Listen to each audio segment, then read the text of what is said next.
ট্রামটা কিন্তু আজকে বড্ড ধীর গতিতে চলছে বিভূতি, কি বলো?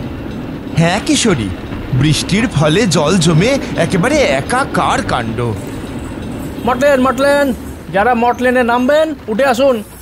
আমাদের কথাবার্তায় ছেদ পড়ল। কন্ডাক্টর আমাদের গন্তব্যের কথা বলতেই আমরা নেমে এলাম। পাসিং শোয়ের একটা প্যাকেট কিনে চললাম ঠাকুর মশাইয়ের বাড়ি। গিয়ে দেখি চারি ধূপ জ্বালিয়ে দক্ষিণা কালীর ছবিতে ধূপ দেখাচ্ছে। আমাদের দেখে ঠাকুর মশাই বললেন, আরে বিভূতি, কিশোরী, কি ব্যাপার শুনি? এইভাবে জল ঠেলে আমার ঠিকানায়? আসতেই হলো ঠাকুর মশাই, না এসে উপায় নেই যে। এই ভরা বর্ষায় আপনার কাছে গল্প শুনবো বলেই তো এই অসাধ্য সাধন। ভালো কিছু গল্প থাকলে ঝুলি থেকে চটপট বার করুন তো। আর এই নিন আপনার পাসিং শো, কথকের দাক্ষিণ্য।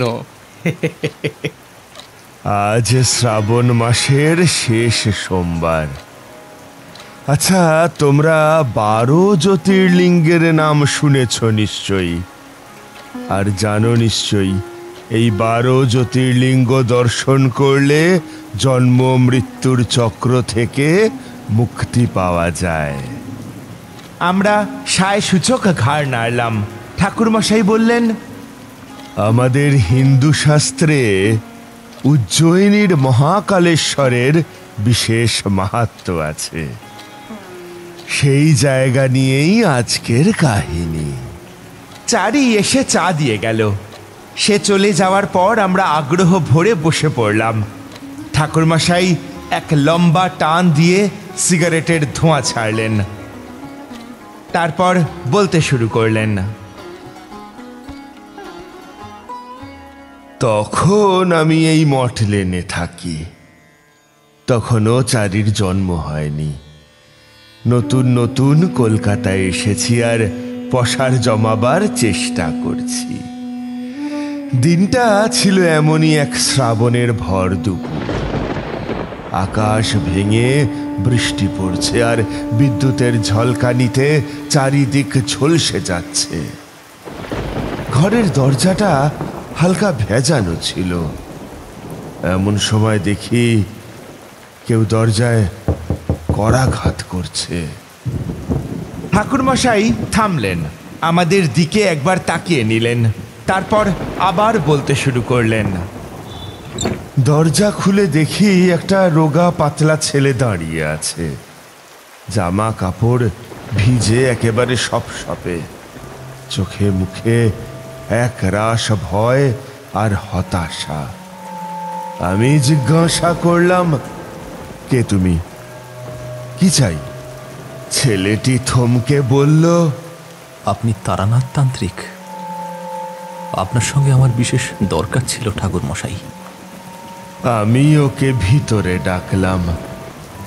সে কাঁপতে কাঁপতে বলল, আমার নাম গদাধর, কৃষ্ণনগরের কালীগঞ্জ থেকে আসছি। বাবা কয়েক মাস আগে মারা গিয়েছেন, আর তারপর থেকেই আমাদের বাড়িতে যা শুরু হয়েছে ঠাকুরমশাই, তা আর সহ্য করা যাচ্ছে না। কি হয়েছে খুলে বলো, ভয় পেও না। গদাধর এবার যেন একটু ভরসা পেল। সে বলল, বাবার মৃত্যুর পর আমি বাবাকে স্বপ্নে দেখি। রোজ তিনি আমার বিছানার পাশে এসে দাঁড়ান আর কিছু যেন একটা বলতে চান, কিন্তু কিছু স্পষ্ট হয় না জানেন। ঘুম ভাঙলে দেখি তিনি নেই।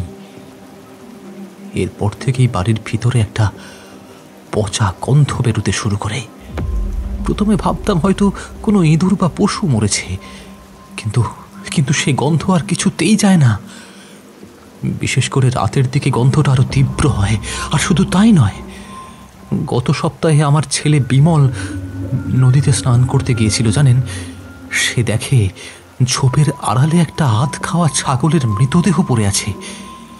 কে বা কারা এমন বীভৎস কাণ্ড করেছে কেউ তা বলতে পারে না। আর একটা ভয়ানক ব্যাপার ঠাকুর মশাই, বিমলের গলার কাছে একটা কালো দাগ পড়েছে। সে যখন স্নান করে দাগটা আরো স্পষ্ট হয়ে ওঠে। আমার মনে হচ্ছে বাবা অতৃপ্ত আত্মা হয়ে ঘুরে বেড়াচ্ছেন। আপনি এর একটা ব্যবস্থা করুন ঠাকুর মশাই, নইলে নইলে আমরা সবাই শেষ হয়ে যাব। আমি কিছুক্ষণ চুপ করে থাকলাম। ওর কথাগুলো শুনে মনে হলো ব্যাপারটা একেবারেই সাধারণ নয়। প্রথমে ভাবলাম এর পিছনে কোনো অতৃপ্ত আত্মা রয়েছে। আমি গদাধরকে বললাম, তুমি ভয় পেও না, আমি ব্যবস্থা করছি। তোমার বাবার অন্ত্যেষ্টিক্রিয়া কিভাবে হয়েছিল সেটা আমাকে বলো, আর তার কোনো অসমাপ্ত ইচ্ছা ছিল কিনা সেটাও জানাও। গদাধরের কথা শুনেই আমি বুঝলাম এটা কেবল ভূতের গল্প নয়, এর পিছনে আরো গভীর কিছু লুকিয়ে আছে। আমি ওকে আবার জিজ্ঞাসা করলাম, তোমার বাবা কিভাবে মারা গিয়েছিলেন, বিস্তারিত বলো তো। গদাধর একটা দীর্ঘশ্বাস ফেলল, তারপর বলতে শুরু করলো। বাবা মারা যাওয়ার আগের দিন থেকেই কেমন যেন বদলে যাচ্ছিলেন ঠাকুর মশাই। আমার সঙ্গে কথাবার্তা প্রায় বন্ধই করে দিয়েছিলেন, কেবল ফ্যাল ফ্যাল করে তাকিয়ে থাকতেন। একদিন মা এক গ্লাস জল খেতে দিলেন, কিন্তু বাবা সেটাকে দেখে চমকে উঠলেন, যেন ভয়ানক কিছু দেখেছেন। চোখ দুটো যেন কোটর থেকে বেরিয়ে আসার জোগাড় হলো। মা একটু অবাক হয়ে বললেন, কি হলো? এটা তো জল। কিন্তু বাবা ফিসফিস করে বললেন,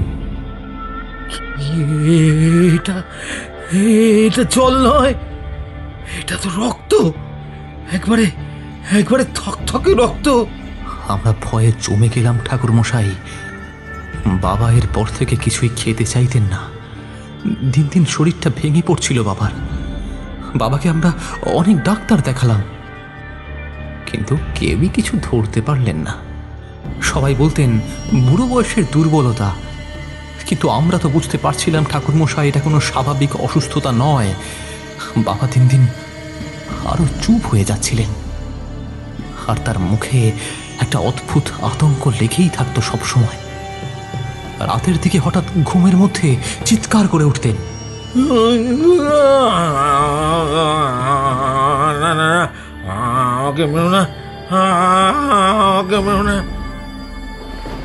গদাধর যখন এই কথাগুলো বলছিল আমি বুঝে গিয়েছিলাম এর পিছনে কিছু একটা আছে।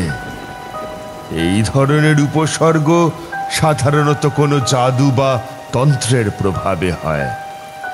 আমি গদাধরকে আবার জিজ্ঞাসা করলাম, তোমাদের বাড়িতে কোনো অস্বাভাবিক ঘটনা ঘটেছে কি, বা কোনো কিছু খুঁজে পেয়েছো যেটা আগে ছিল না? গদাধর প্রথমে কিছু মনে করতে পারল না, তারপর হঠাৎ যেন ওর মাথায় কিছু একটা এলো।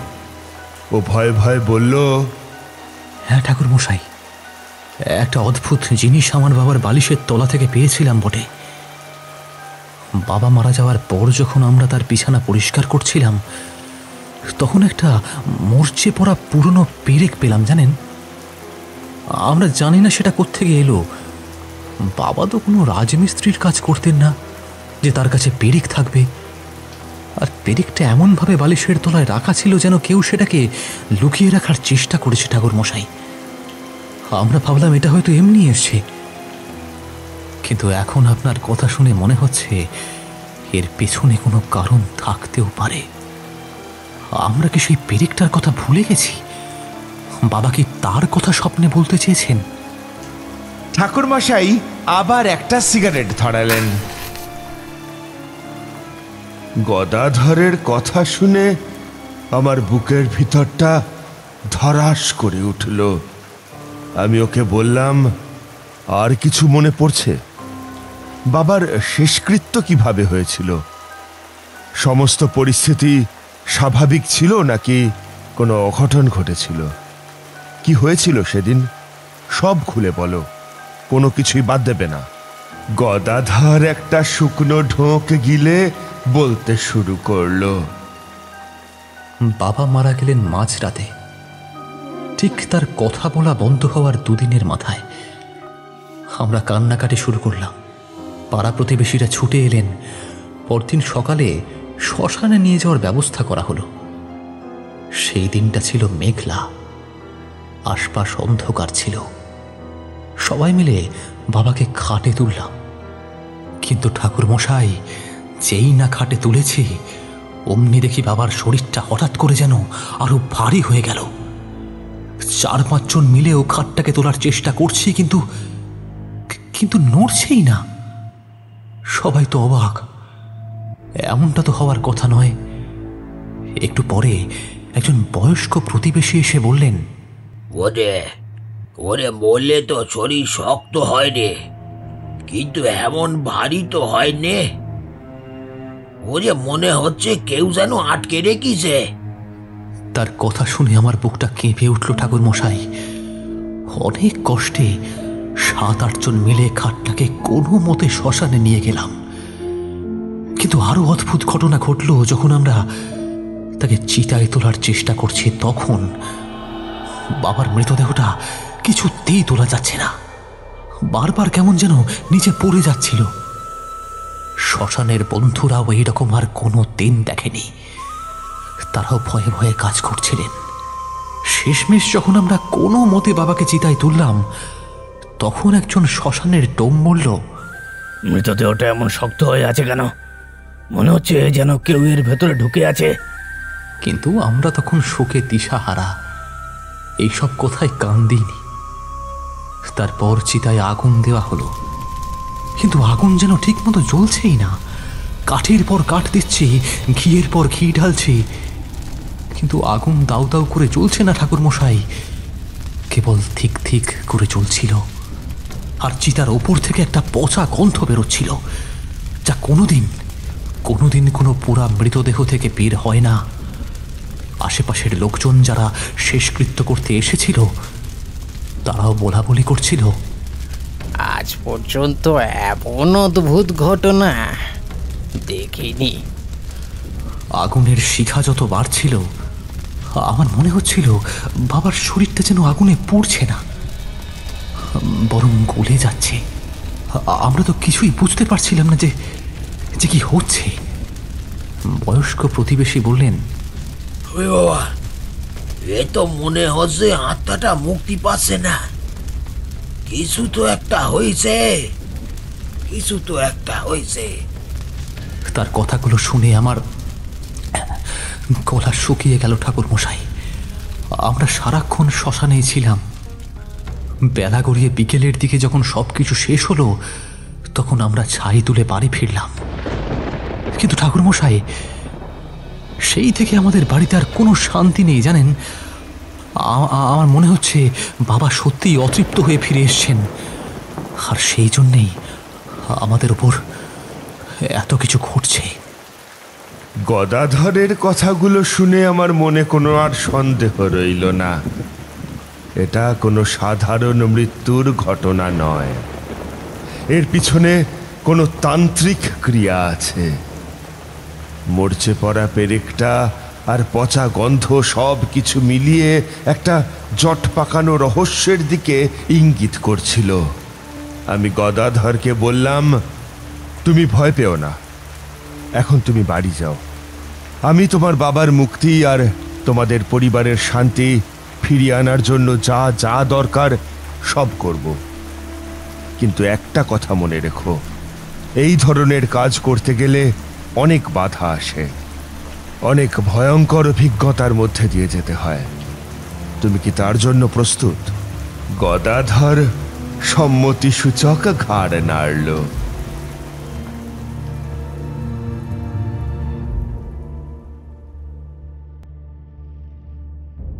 পরের অমাবস্যা ছিল শনিবার, কিন্তু আমি সেই তিথি আসার আগেই কৃষ্ণনগরের দিকে রওনা দিলাম। ট্রেনটা যথারীতি বড্ড ধীরে চলছিল। আকাশ মেঘলা আর মাঝে মাঝে টিপ টিপ করে বৃষ্টি পড়ছিল।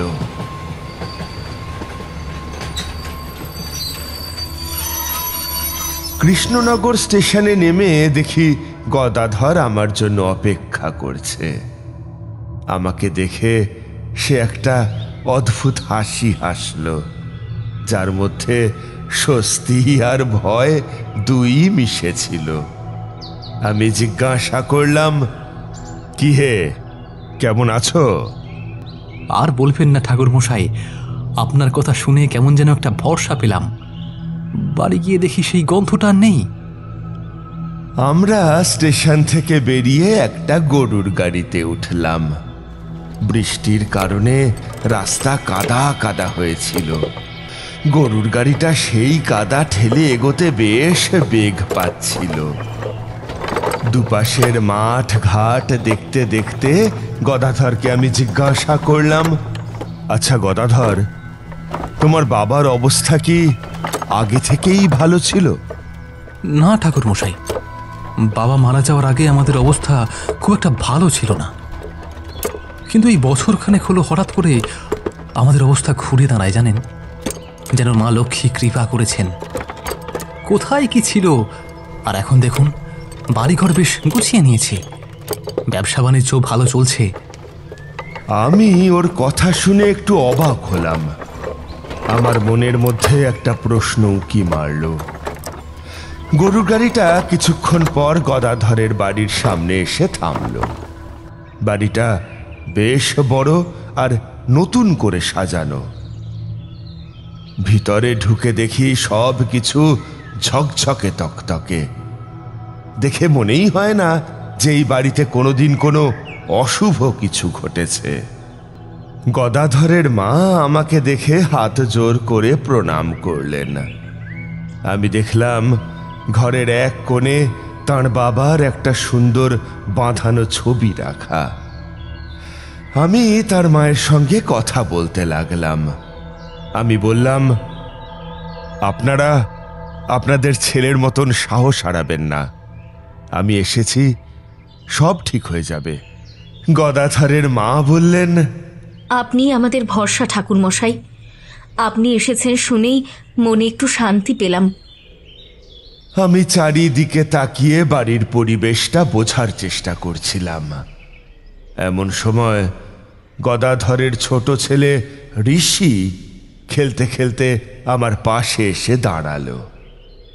ছেলেটা খুব হাসি খুশি, কিন্তু হঠাৎ করেই সে একটা নাম আর গোত্র বলতে থাকে।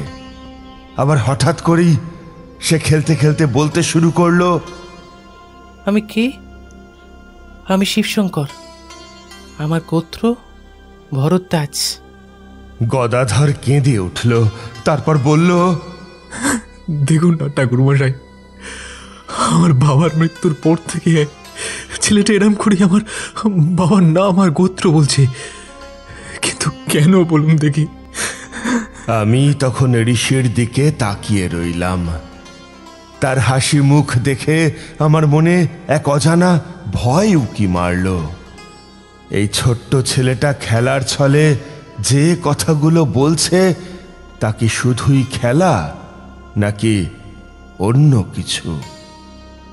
ওর খেলার ছলে বলা কথাগুলো আমার মাথার ভিতরে ঘুরপাক খাচ্ছিল। শিবশঙ্কর রায়, গোত্র ভরদ্বাজ, ভরদ্বাজ গোত্র। আমার চোখ কপালে উঠে গেল। এ তো সাধারণ ঘটনা নয়। এমন সময় গদাধরের মা হঠাৎই যেন একটা দীর্ঘশ্বাস ফেলে আমার দিকে তাকালেন। তার চোখ মুখ দেখে মনে হলো তিনি কিছু একটা বলার জন্য ছটফট করছেন। আমি তাকে জিজ্ঞাসা করলাম, আপনার কি কিছু মনে পড়েছে? ঋষির এই নামগোত্র বলা কি নতুন? গদাধরের মা যেন একটা ঘোরের মধ্যে থেকে উঠলেন। তিনি বললেন, না ঠাকুর মশাই, নতুন নয়, কিন্তু এখন আপনি বলছেন দেখে আমার একটা কথা মনে পড়ে গেল। মাসখানেক আগে আমার এক জ্ঞাতি ভাই সাধন দত্ত উজ্জয়িনীর মহাকাল মন্দিরে যাচ্ছিলেন। আমার স্বামী বেশ অসুস্থ ছিলেন তখন, কিন্তু সাধনকে দেখে তার চোখ মুখ কেমন যেন উজ্জ্বল হয়ে উঠল। উনি তখন সাধনকে ডাকলেন, তারপর সাধনকে কিছু টাকা আর একটা ভাঁজ করা কাগজ দিয়ে বললেন, এই নে সাধন, তুই তো মহাকাল মন্দিরে যাচ্ছিস। হ্যাঁ, আমার নামে একটা পুজো দিয়ে দিস।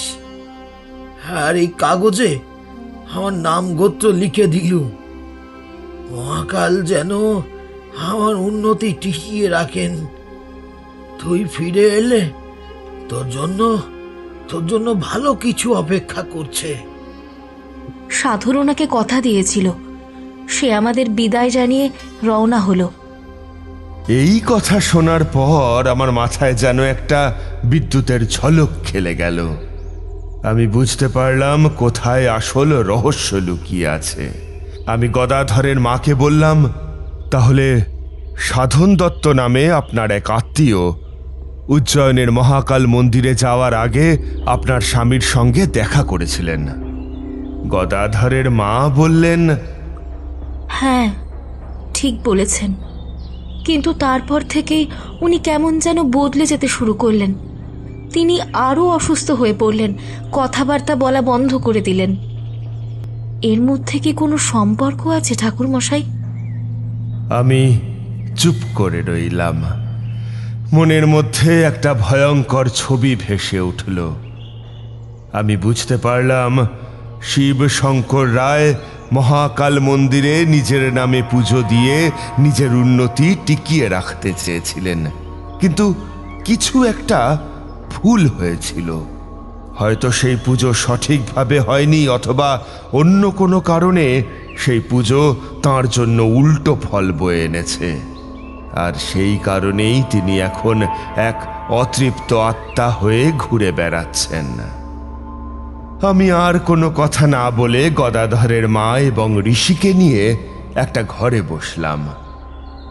আমি বুঝতে পারছিলাম সময় বেশি নেই, আর অমাবস্যার জন্য অপেক্ষা করাটা বিপজ্জনক হতে পারে। আমি তাদের বললাম, আমার মনে হচ্ছে এই বাড়িতে আরও কিছু উপদ্রব ঘটবে। আপনারা সবাই সতর্ক থাকবেন আর এই ঘরের বাইরে বার হবেন না। আমার কথা শেষ হতে না হতেই সন্ধে নেমে এলো, আর সেদিন রাতেই ঘটে গেল আরও কিছু ভয়াবহ ঘটনা। বাইরে থেকে ভেসে আসছিল শিয়ালের এক বীভৎস কান্না। সে কান্না কোনো সাধারণ শিয়ালের কান্নার মতো নয়, যেন কোনো প্রেতাত্মার কান্না। তার সাথে মিশেছিল এক চাপা গোঙানির শব্দ। গদাধর ভয়ে সিটিয়ে গেল। সে আমার দিকে তাকিয়ে বলল, ঠাকুরমশাই, এটা কিসের শব্দ? এমন তো আগে কোনোদিন শুনিনি। আমি তাকে আশ্বস্ত করে বললাম, ভয় পেও না, এটা সেই অপূর্ণ আত্মার চিৎকার। সে চাইছে তার কথা যেন কেউ না শোনে।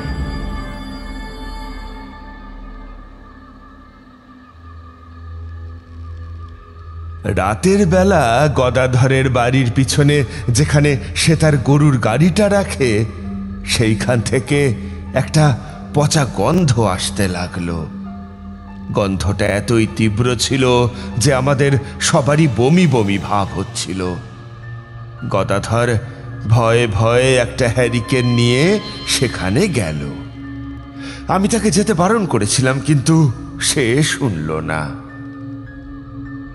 সেখান থেকে একটা হাঁটু সমান গভীর গর্তে অর্ধদগ্ধ একটা ছাগলের মৃতদেহ পাওয়া গেল, আর সেই ছাগলটা ছিল গদাধরের। গদাধর ফিরে এসে ভয়ে কাঁপতে কাঁপতে বলল, ঠাকুরমশাই, আমার একটা ছাগল। এর মানে কি ঠাকুরমশাই? এর মানে হলো তোমাদের বাড়িতে শ্মশানের বাতাস ঢুকেছে, আর সেই বাতাস এই ছাগলটিকে হত্যা করেছে। আমি তখন আর দেরি না করে ঘরের মধ্যে একটি চক্র তৈরি করলাম।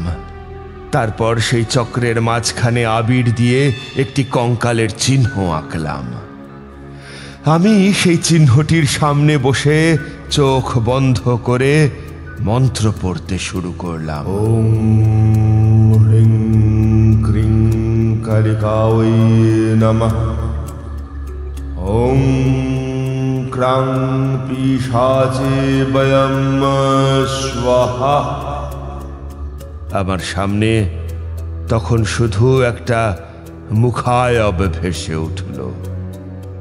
আমাকে গদাধরের মা আগে থেকেই তার একটা বর্ণনা দিয়ে রেখেছিলেন, তাতেই চিনতে পারলাম আর কি। সাধন দত্তের মুখ আর উজ্জয়নের সেই শ্মশান। আমি দেখতে পাচ্ছি সাধন দত্ত সেখানে দাঁড়িয়ে আছেন। তার সামনে বসে আছেন এক কালো বস্ত্র পরিহিতা সাধিকা। তার চোখ দুটো যেন জ্বলন্ত অঙ্গারের মতো লাল। সাধন তাকে উদ্দেশ্য করে বলছেন, আপনি কি শ্মশান সাধিকা? আমি আপনার কাছে বিশেষ কাজে এসেছি। এই নিন শিবশঙ্কর রায়ের নাম গোত্র। একে এমনভাবে শেষ করে দিন যাতে তার অস্তিত্ব বলে কিছুই না থাকে, আর তার বিনিময়ে যা চাইবেন আমি দেব। সাধিকা এক বিভৎস হাসি হেসে বললেন,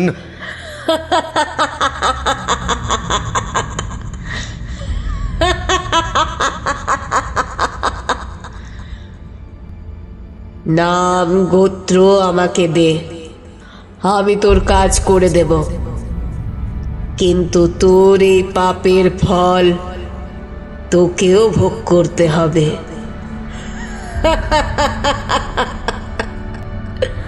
আমার কোনো ভয় নেই, আপনি আমার কাজটা করে দিন। ওকে আমি শেষ করতে চাই। আমার এক প্রস্থ জমি কেড়ে নিয়েছে, রাতারাতি বড়লোক হয়েছে। সাধিকা এরপর শিবশঙ্কর রায়ের নামে এক ভয়ঙ্কর তান্ত্রিক ক্রিয়া শুরু করলেন। তিনি মাটির নিচ থেকে একটি শ্বেত পাথরের খণ্ড বের করে আনলেন, আর তাতে শিবশঙ্করের নাম আর গোত্র লিখলেন।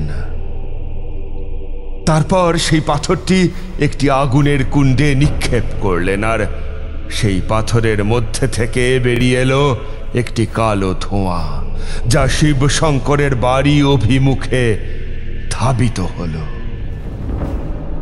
আমি এই সব কিছু দেখতে পেলাম, আর আমার শরীর ভয়ে কাঁপতে লাগলো। আমি বুঝতে পারলাম সাধন দত্ত শুধু পুজোটি অসম্পূর্ণ রাখেননি, বরং সেই সুযোগে এক ভয়ঙ্কর অপশক্তিকে ডেকে এনেছিলেন শিবশঙ্করকে শেষ করে দেওয়ার জন্য। আমি তৎক্ষণাৎ চোখ খুলে গদাধরকে বললাম, আমাদের আর দেরি করলে চলবে না। আজ মাঝরাতেই এই সমস্যার সমাধান করতে হবে।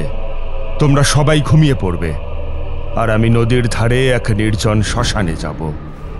সেখানে গিয়ে শিবের আরাধনা শুরু করব। গদাধর আমাকে বলল, ঠাকুর মশাই, আপনি একা কেন? আমি আপনার সাথে যাব। না, তুমি আমার সাথে গেলে তোমার বিপদ হবে। আমাকে একা যেতে দাও। রাত গভীর হলো। আমি কালীগঞ্জ গ্রামের নদীর নির্জন তটে গিয়ে বসলাম। সেখানে একটা পুরনো শ্মশান ছিল। আমি চোখ বন্ধ করে শিবের নাম জপ করতে শুরু করলাম। আমার মন্ত্রের প্রভাবে মাটি কেঁপে উঠল, আর মাটি ফুঁড়ে বেরিয়ে এলো একটি শিবলিঙ্গ। আমি সেই শিবলিঙ্গকে নিয়ে রুদ্রাভিষেক করলাম। রুদ্রাভিষেক শেষ হওয়ার পর একটা ভৈরব আমার সামনে এসে দাঁড়ালো। তার হাতে একটি মন্ত্রপুত মাদুলি। ভৈরব আমার দিকে তাকিয়ে বলল, এই মাদুলি তোমাকে তোমার কাজে সাহায্য করবে। এখন যাও, আর সেই পবিত্র ছাই দিয়ে শিবের ভস্য আরতি করো। আমি ভৈরবের দেওয়া মাদুলিটি পড়লাম, আর সেই মাদুলির গুণে আমার মনে এক অভূতপূর্ব সাহস এলো। আমি এগিয়ে গেলাম একটা পুরনো চিতার কাছে। সেই চিতার ছাই পবিত্র করে শিবলিঙ্গের উপরে রেখে ভস্য আরতি করলাম। ভস্য আরতি শেষ হতেই শিবের আশীর্বাদে সেই ভয়ঙ্কর অপশক্তির প্রভাব কেটে গেল, আর সেই মুহূর্তে গদাধরের বাড়ি থেকে কালো ধোঁয়া বেরিয়ে গেল। বাড়ির পরিবেশ সম্পূর্ণ পাল্টে গেল। বাড়িটা আগের চাইতে অনেকটা অশুভ শক্তির প্রভাব থেকে মুক্ত হলো। আমি ওই দিন রাতেই তাদের বাড়ি ফিরে এলাম এবং বাড়ির সামনে যে তেঁতুল গাছটা আছে ওইখানে রাত্রি যাপন করলাম। আসলে সেটা করার একটা কারণ ছিল। সাধন দত্তের বাড়ি থেকে একটা চিৎকার ভেসে এসেছিল। আমার মনে হচ্ছিল ওই চিৎকারটা সাধন দত্তের নিজের। আমি দেখলাম যে গদাধরের বাড়ি থেকে একটা আত্মা বেরিয়ে এসে বাতাসে ভেসে চলে গেল সাধন দত্তের বাড়ির দিকে। আমি বুঝলাম এইটাই শিব শঙ্করের আত্মা, আর চলে যাওয়ার আগে সাধন দত্তকে শেষ করে দিয়েই সে ফিরে গেছে অন্য কোনো লোকে। পরের দিন সকালে আমি গদাধরকে বললাম, তোমাদের বাবার আত্মা এখন মুক্ত, আর সেই অপশক্তিও এখন আর তোমাদের কিছু করতে পারবে না। ঠাকুরমশাই, আপনি আমার পরিবারকে বাঁচিয়েছেন ঠাকুরমশাই। আমি আপনার কাছে চিরকাল ঋণী হয়ে থাকব। আমি কিছু না বলে সেইখান থেকে রওনা দিলাম নিজের বাড়ির উদ্দেশ্যে। ওই পেরেকের ব্যাপারটা কি? পেরেক লুকিয়ে রাখার পিছনে একটা গুচ্ছ কারণ আছে। পেরেকটাকে মন্ত্রপুত করে ওই সাধন দত্ত রেখে দিয়েছিলেন সকলের অলক্ষ্যে ওনার বালিশের তলায়, যার কারণে শিব শঙ্কর বাবুর সমগ্র শরীরে ব্যথার একটা ভাব দেখা গিয়েছিল, আর উনি মারা গিয়েছিলেন কষ্ট পেয়ে।